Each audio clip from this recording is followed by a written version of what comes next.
Against a Harith and Fredwin, you know, he's cutting down on a lot of shielding and regeneration with the passive, so not the best, not the worst of picks, but there will be a very small amount of card control available to RRQ from the jungle position, so that means there's even more pressure on Skylar to position well and outplay a lot of these dive attempts.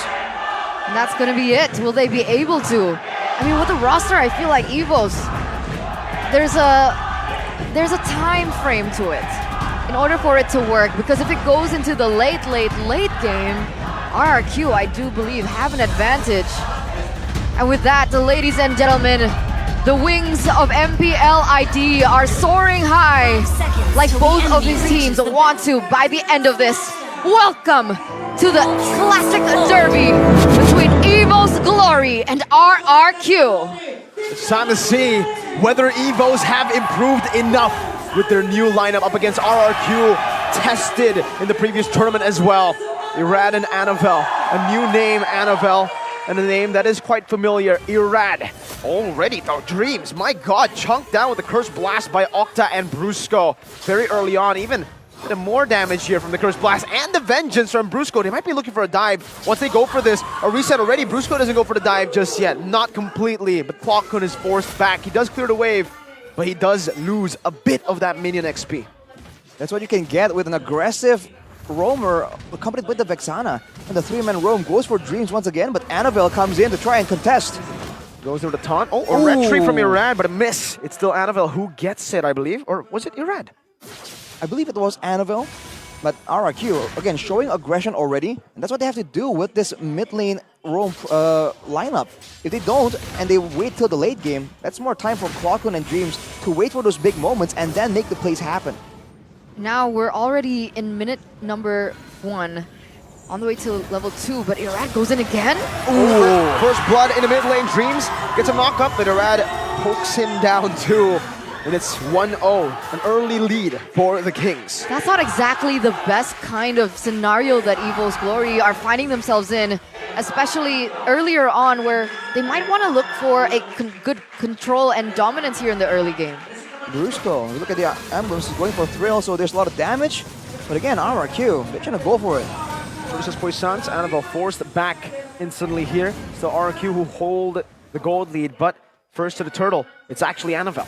I just remembered, this was Anavel on the Fredrin, who got a Maniac yesterday. Right, on the Alpha, right, with a lot of true damage. We'll see if we can do the same with the Fredrin pick, but look at Dreams already getting chunked down.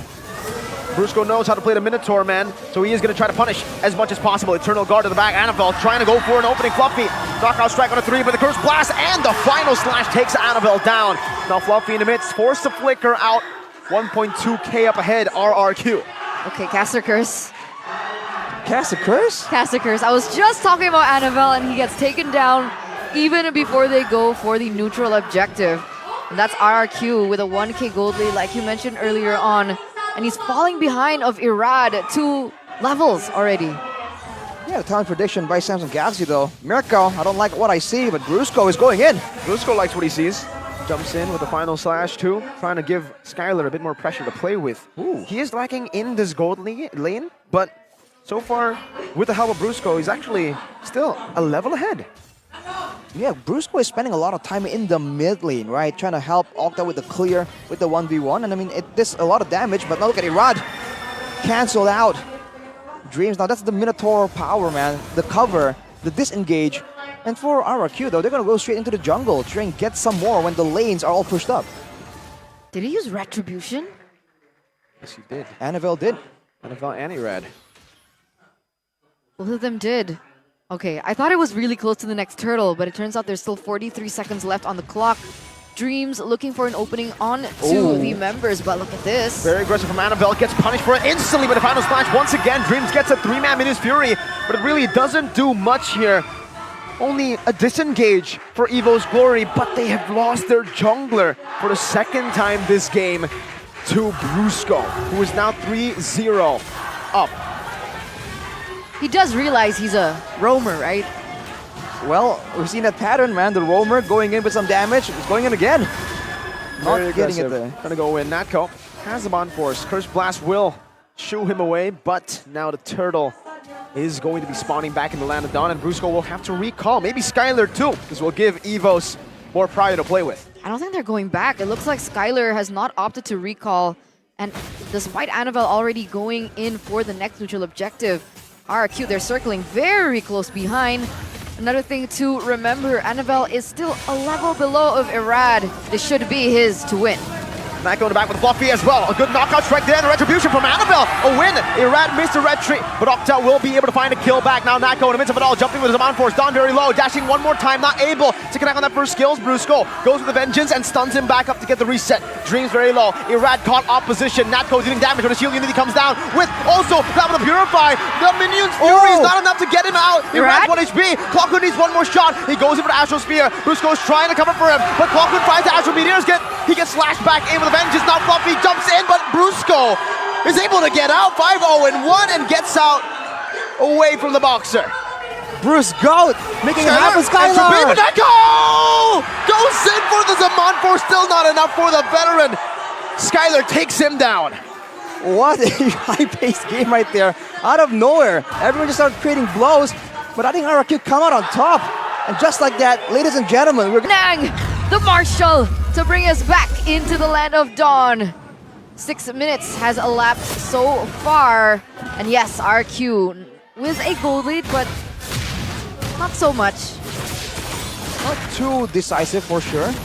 You see a swap coming in right here. Hang on. Natko on top against Dawn instead. Might be a mistake. Not too sure about this, man. It's the Vengeance as well. He gets locked down completely by Dawn.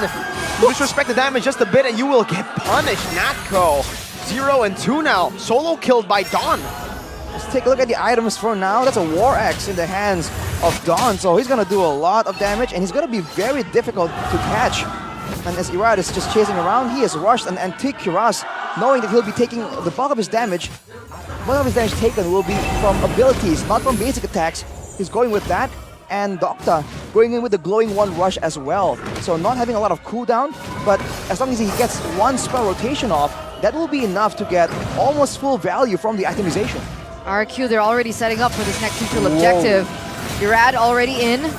Is he going to look for the steal this time around? Shield Unity stops him though, now to knockout strike as well. Annabelle going to win out here as Nako jumps into the back line with his Zaman Force over to Skylar and over towards Octa, zoning away the backliners as Irad gets completely obliterated by the other members of EVO's Glory.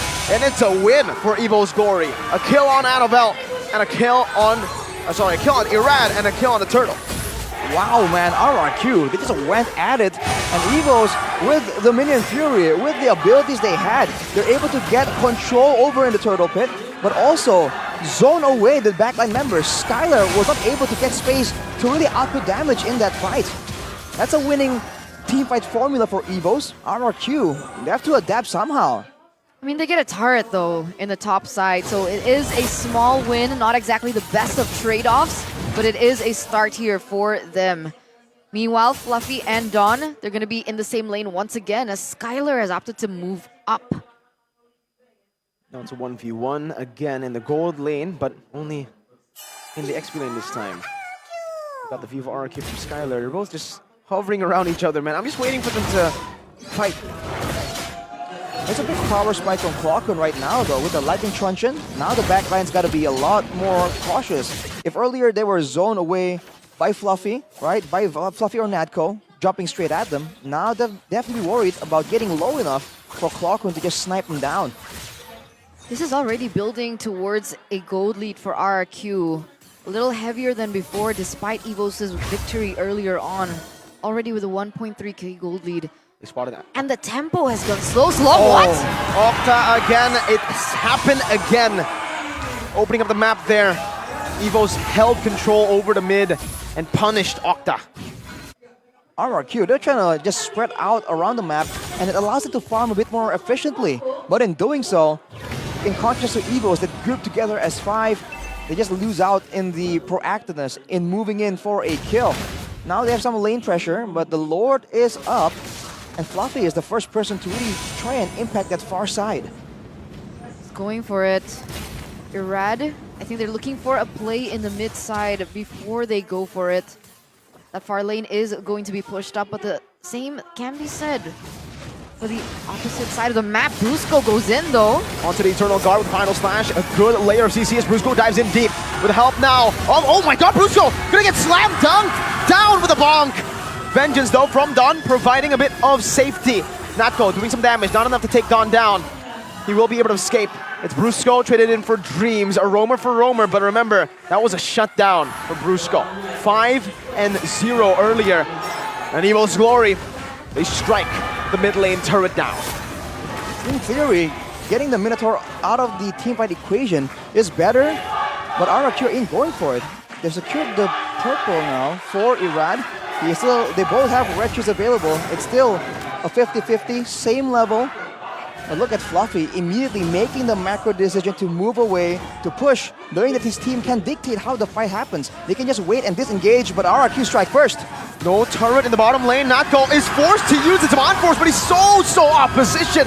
Gets picked off. Annabelle trying to provide Dreams a bit of cover, and he does so. Fluffy, though, is picking up turrets on the other side of the map. That's a tier 2 taken down. EVOS Glory, do they concede the Lord over? RRQ are on it. Annabelle poked down by Brusco. Don trying to do the same thing, zoning him away. Entropy now as a Minute Fury is going to be able to... No, it's not! He can shred it down before it even happens now with 3-man taunt! But it's not going to work right now. The Final Slash actually displaces him, and Don picks up a double kill. Fluffy with a knockout strike, bringing him back, shoving them into the Lord. Fluffy going to be ulted down by Don, walked down in the mid lane. But Don falls back. Octa is Octa, who flickers forward, goes in for the kill over to Clockun, but will not be able to find it. They've done enough though. They've zoned it. Fluffy jumps up to Skylar, but Octa peels for him, and Skylar gets out. He barely makes it out with a sliver of health. And that is what Skylar can do with his experience, showing that it's not as simple for Natko, the person who claimed that he was better than Skylar. And here he is with a 2-0-5 KDA at the moment. And it was so unfortunate for EVOS that Skylar was able to secure that Holy Crystal right before that Lord fight. Man, this is just a lot of insane plays coming in from both teams. Both very willing to just go for risky plays. I mean, Fluffy going for the assassination to Skylar right there. He does have a full damage build, but it's just not enough just yet. Clockun though has a Divine Glaive, so the wave clear is there, unless Octa can say something about it. I don't know, just taunting Don down with Lord in the bottom lane. They're looking to go for a siege. But look at Fluffy, still always looking for trades on the map. Ooh, that's a snipe coming in from Clockun. And again, they've already sent Dawn back, so it's a 5v4 technically with the Lord, but they're backing away from it. They're concerned about being forced into a fight without the full 5. They don't know where the Paquito is. That's the problem. They want to get flanked out by Fluffy. And so they are going to go for a safer decision. They are going to retreat. They do... Oh, very close. But this is a 3k gold lead still in for Rex Reg and Kaon. I mean, the whole turn of events, getting those kills, securing the Lord as well. You're seeing what RRQ can bring to the table here when it comes to damage, right? But control-wise, not a lot of AoEs, not a lot of ways to really go for a big combo, but you give them enough time and enough 1v1s, they can just burst down a lot of these squishier members on the side of EVOS. But the macro play from EVOS, though, gains them one more turret. Fortunately, will be traded out by Skylar right here. But EVOS, man, they are playing the slow game very well. Now it's all about how they set up for the next Lord. So far, they've just been trading map pressure, but with this equal trade in turrets, Arashi, you know, tier 2 down below, tier 2 up top, who does it favor for RRQ? Is it more worth it to have a tier 2 up for EVOS in the bottom lane, or the tier 2 in the middle lane for RRQ? Alright, I feel that turrets in general will really favor RRQ if it's traded evenly, because they have the chase potential. Look at this! They're gonna go in with the shield unity. Rad is able to catch up to Fluffy, but he is way faster than everyone else on the team. The others don't have wheels. Oh, exactly. So the chase potential is for RRQ, and for EVOS, for the most part, they're not very mobile, right? Of course, Novaria can phase through the walls, Fluffy can dash a lot, but the main body of the team, the moving part, the roam, the front line, and the DPS, the Harris, aren't very active. Whoa! Natko again opposition. Forced to use the Purify now. The Final Slash is going to be able to displace him out of the Zaman Force, but he is able to find it still. A Minute's Fury. Natko acted as a bait. He's able to find just one member. It's only Brusco right now as Don tries to run him down. Over with the yo-yos on Natko. He's getting the shield, but it's not going to be enough to save himself. Don is unstoppable. Skyler picks up a double, and it's EVOS Glory who are now running away. A knockout strike from Fluffy to try to run away from Irad, but he goes for the objective instead. 3-for-1 trade. That was almost a 4-for-1 if Fluffy got caught here, but it looks like CC Dawn is already on the way to make that happen. But here it is, RRQ with the space and the time to be able to get this uncontested, supposedly. Oh no. Fluffy Should be dead here. I don't know how he can escape this. Don kiting him away, walking back to Irad, trying to sidestep. Knockout strike. He's buying a whole lot of time with a knockout strike on a 3 right now, but now Brusco locks him down. There's a vengeance, and there's a big burst from Skyler. We're just talking again about the chase potential with no turrets all the way till the base. RRQ, they just run down EVOS that can't hold their ground. Not enough tankiness, not enough damage. Still, the purple is secured by Annabelle, but the Lord is marching down, and RRQ with their full force against an EVOS without Fluffy. Exactly, the timing couldn't have been worse. Oh! Big final slide for Bruce Goats! Brings Clockhood back. Minus Fury, though, into the back, getting a taunt as well for Annabelle. And the Zaman Force does nothing. He gets bursted down before he can even put down damage. It's just Annabelle. A good bonk ahead as Octa flickers forward to get a Terrify, but he isn't able to find it just in time. Skyler should be able to hit on the base. Annabelle is back up with a bit of healing from the fountain. Fluffy going up top, trying to clear this way, but he has to give it up towards RRQ. 16 seconds on Clockhood. Dreams in the midst of it all going to be shredded down. He has the immortality, so he gets a second life, but Fluffy now jumps in. It's not going to be enough. Skyler is massive now. Look at that burst down. RRQ strikes first in the Classic Derby. The Kings reign over the Tigers in the first game of this best of 3 series. On the back of very